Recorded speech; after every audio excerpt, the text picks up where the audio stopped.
Good afternoon. A council committee has agreed to put forward a range of views on plans for hundreds of homes at Donald Trump's golf resort. The Formartine Area Committee said there was insufficient information to reach a definitive view. There have been nearly 3,000 objections to the proposed development. The application will now be considered by Aberdeenshire Council next month. I think today's debate reflected the fact that a number of councillors don't understand what's been put before them. There's a lot of discussion over transport and roads. These are arguments that were had, that they were fought and they were won many, many years ago. So we've gone over a lot of old ground today and getting caught up in extraneous detail. So I'm sure that the full council will treat it differently, and we're confident of a positive outcome next month. A bank boss has insisted that services have been strengthened despite widespread branch closures. Philip Grant of Lloyds made the claim during a visit to the Highlands. He was speaking in Bonar Bridge, which is now limited to a mobile bank for just 2 hours per week. We carefully make decisions about what provision is appropriate for each of our sites, and we take all of our customers' views into account. Many of our customers are very pleased with the service we're providing, but I'm here today to listen to all of our customers, and particularly those customers who are making suggestions about how we can improve the service, and that's a process that we continually go through. A charity which supports people living with HIV is aiming for no new transmissions of the virus by 2030.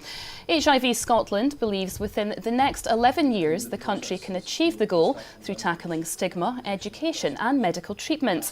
It's part of a new strategy the charity is launching.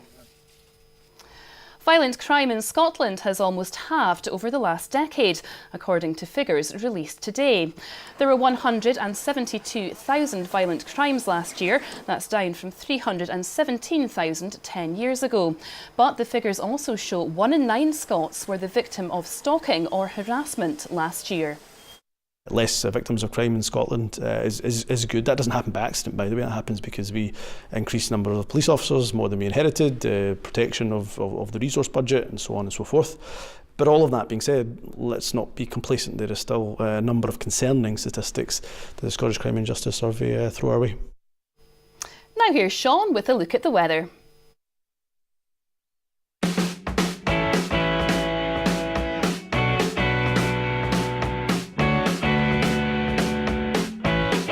Bringing you sunshine. TUI sponsors STV Weather. Good afternoon. If you've got a barometer at home, you'll notice the needle's fairly high at the moment. We've got high pressure trying its best to build from the south, but that does mean our weather fronts over the next couple of days will get stuck across northern and northwestern parts. Outbreaks of rain here during today. The best of any brighter weather, fairly limited though on the east coast. Highs about 13 degrees in Aberdeen and even warmer tomorrow. So as weather fronts continue to affect the north and northwest through tonight with thicker cloud and outbreaks of showery rain, nothing overly heavy. Best of any breaks still in the east of the country. Once again tomorrow, cloudiest skies in the northwest with outbreaks of rain, warmest and sunniest for Angus and Aberdeenshire. Bringing you sunshine. TUI sponsors STV Weather. That's all for now. Norman will be here with the STV News at 6, so do join him then. From everyone here on the Lunchtime team, have a very good afternoon. Goodbye.